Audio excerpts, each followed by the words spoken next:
Olá! Começa agora a primeira parte do programa Insight, Gerando Novas Ideias, com o tema crack. É possível evitar a recaída?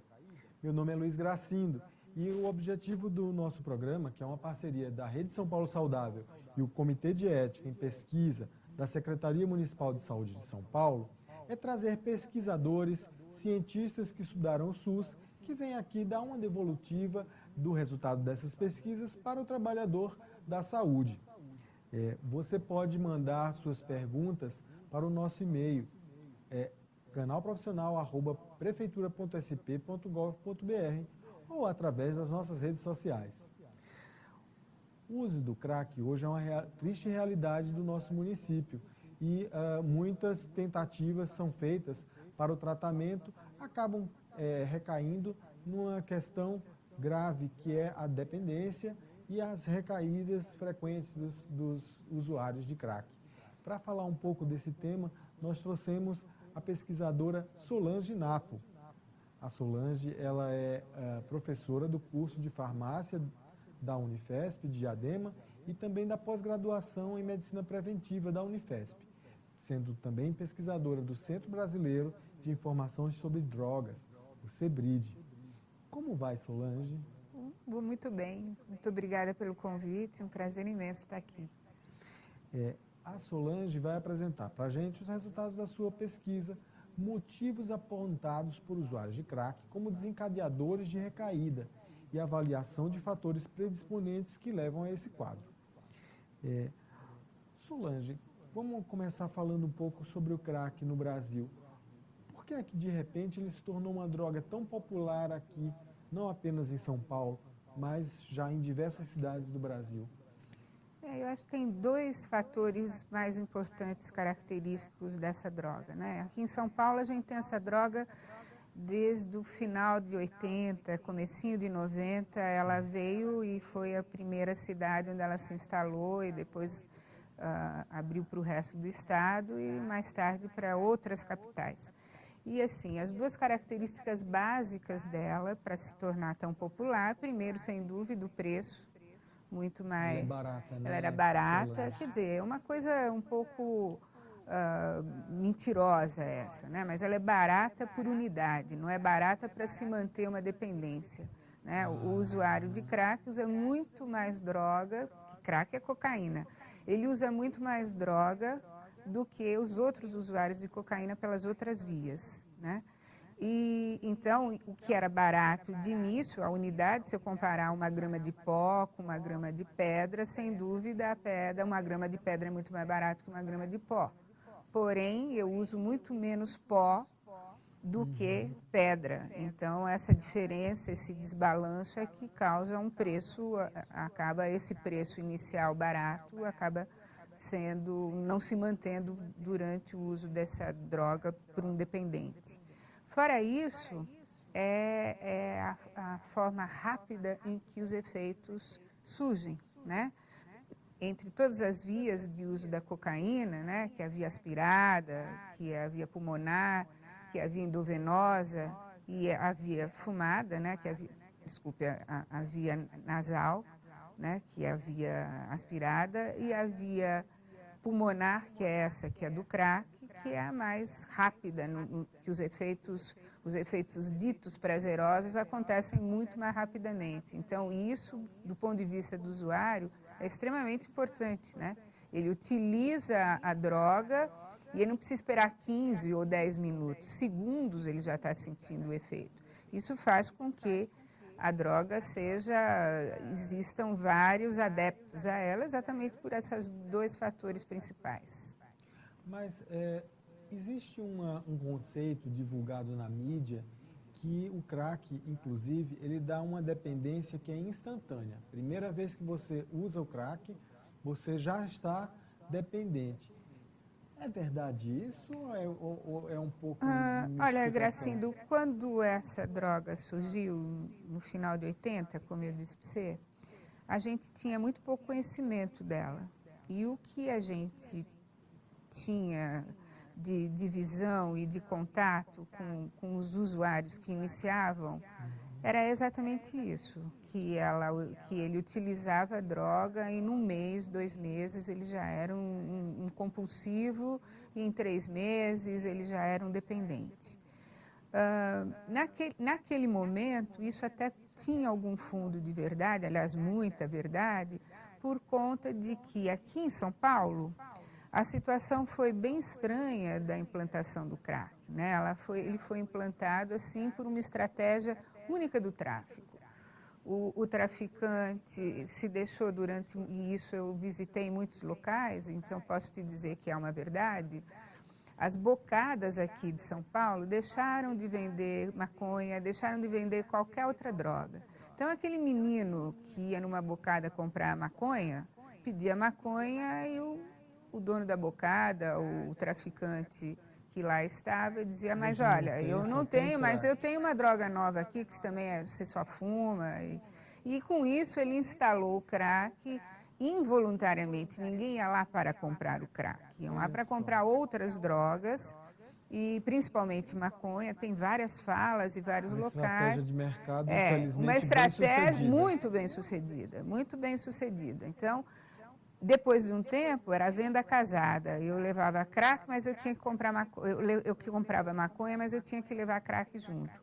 Com isso, assim, rapidamente o crack se difundiu em São Paulo e depois o menino usava e tinha um efeito muito importante, um efeito prazeroso muito rápido e era freguês para toda a vida. Na sequência ele voltava para comprar e aí o efeito é rápido, ele acontece rapidamente e ele tem uma duração pequena. De 5 em 5 minutos ele tem que usar a droga. Então ele comprava, ele voltava para usar a pedra, ele voltava para estar usando a pedra novamente e comprá-la outra vez. Então, essa situação, de início, o menino era não só o menino, como todos os profissionais ligados à área, nós desconhecíamos essa droga tão poderosa, né? Fora isso, o crack surge no momento de uma epidemia de HIV, onde um dos grupos vulneráveis era exatamente o usuário endovenoso de cocaína, né? Onde ele começa a fazer a mudança de via. Todo mundo estava voltado para aquela situação, que era uma situação que o desfecho era a morte, né? Então, todo mundo voltava. O crack, quando chega, e se a gente lê alguns artigos da época, né, alguns artigos científicos, ele surge como redutor de danos. A gente imaginava que o menino que saísse ou o usuário de droga endovenosa, que naquele momento era cocaína endovenosa, se ele passasse para outra via, que era a via fumada, ele teria muito menos danos do que, e realmente há um trabalho que se mostra a redução do contágio de HIV, principalmente em Santos, exatamente por essa mudança de via, que era uma verdade, só que a gente não sabia que fumar o crack, a gente trazia outra gama de problemas diferentes das outras, mas que eram tão graves quanto. Então, naquele momento, se desconhecia o crack e se demorou para entendê-lo. E aí, naquela época, achava que não era possível tratamento. Não era possível e o usuário de crack já era tido mesmo como um compulsivo rápido, dessa forma como eu te contei. Os anos foram passando, o tempo foi passando e a gente viu que não era bem assim. Há usuários controlados, os usuários começaram a entender como usar a pedra sem se transformar em um compulsivo rápido. Hoje, raramente a gente encontra um usuário de crack que só use a pedra. Ele usa a pedra sempre associada a uma outra droga, principalmente maconha. Com isso diminui aqueles efeitos negativos que são desagradáveis, que é a psicose, a fissura. Ele consegue abrandar isso e com isso ele consegue utilizar de uma forma um pouco mais controlada. Não tem uma qualidade de vida, porém ele não é um compulsivo disfuncional, vamos dizer assim. Assim, Solange, eu penso que como toda droga, as pessoas não vão conscientemente se afundando na droga. Elas acabam pensando, eu deveria parar, eu deveria reduzir.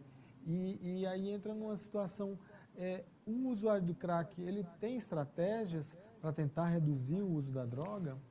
Tem. Boa pergunta essa, Gracindo, porque é uma coisa interessante o limite do homem, né? Assim, ele tem um limite, um limite meio difícil de a gente imaginar que esse limite é tão distante, entende? A gente imagina, eu vou te explicar melhor.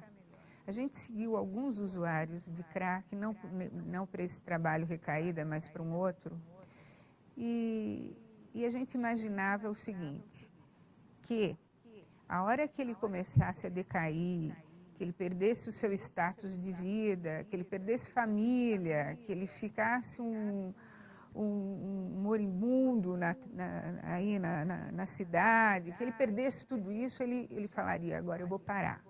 Mas não era bem assim. Ele ainda continuava dessa forma durante um bom tempo e depois ele evocava para parar, não a sua condição, né, depauperada, de um físico já totalmente prejudicado pela droga. Ele evocava situações muito estranhas e isso era constante nos discursos. Não, eu preciso parar porque eu perdi minha família. Ele perdeu a família lá atrás, há alguns anos. E o que era difícil, porque ele imaginava que essa família estava íntegra, esperando. Quer dizer, eu perdi minha mulher. Imagine que a mulher, 5 anos, aguardando uma figura que foi para a rua.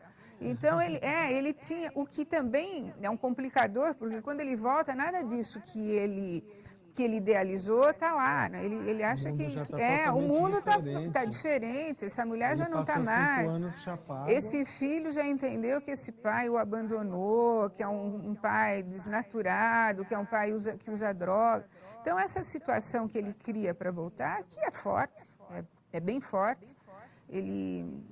Ele evoca a família, seja a família de origem, seja a família que ele constituiu, os filhos que ele deixou, o trabalho que ele perdeu, mas isso bem depois, um tempo muito maior, né? Um tempo que a gente imaginaria que ele pudesse evocar isso logo depois, porque ele perdeu isso logo de início, mas não é bem assim. E aí o tema atual, dessa pesquisa atual foi a recaída.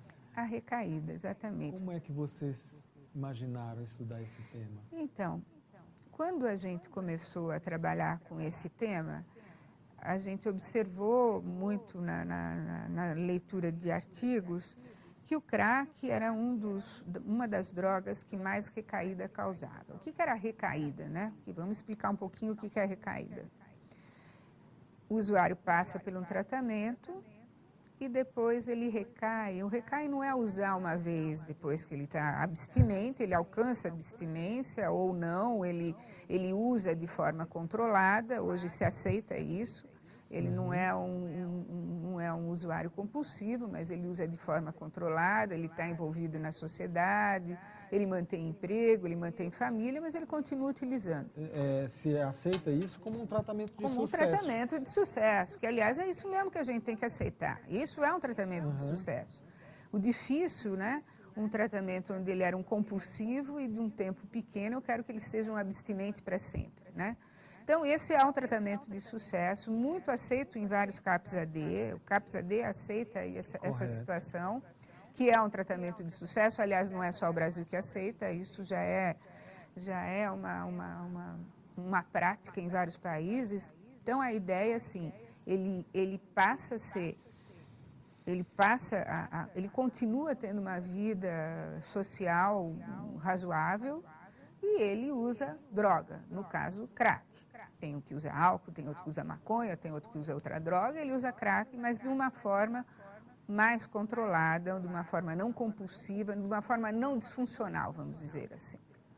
Ok, Solange. E aí você me perguntou o que é recaída? A recaída é exatamente eu voltar a usar do mesmo jeito que eu usava anteriormente, quando eu comecei o tratamento, ou pior, ou de uma forma mais compulsiva. Então, recaída é isso. Não é usar de vez em quando, não é usar pontualmente. Um dia eu fui lá e usei crack, no outro dia eu estava abstinente, mas usei uma vez.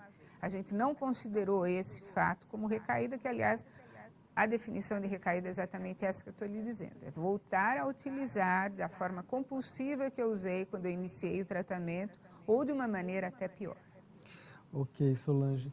Então, foi muito interessante falar contigo sobre o crack, mas assim, infelizmente temos que encerrar agora o programa Insight, que hoje está falando sobre o tema crack. É possível evitar a recaída? Com a farmacêutica, professora do curso de farmácia da Unifesp, de Diadema, professora também da pós-graduação de Medicina Preventiva e do CEBRID, que é o Centro Brasileiro de Informação sobre Drogas, a Solange Napo. Solange vai falar para a gente no próximo programa, a segunda parte desse programa, sobre os motivos apontados por usuários do crack como desencadeadores de recaída e a avaliação dos fatores predisponentes que levam a esse quadro. Mande suas perguntas sobre o tema para o nosso e-mail, canalprofessura.prefeitura.sp.gov.br ou através das nossas redes sociais. Meu nome é Luiz Gracindo e eu espero você na próxima terça-feira, ao meio-dia, aqui no Canal Profissional, essa TV que é feita por você e para você.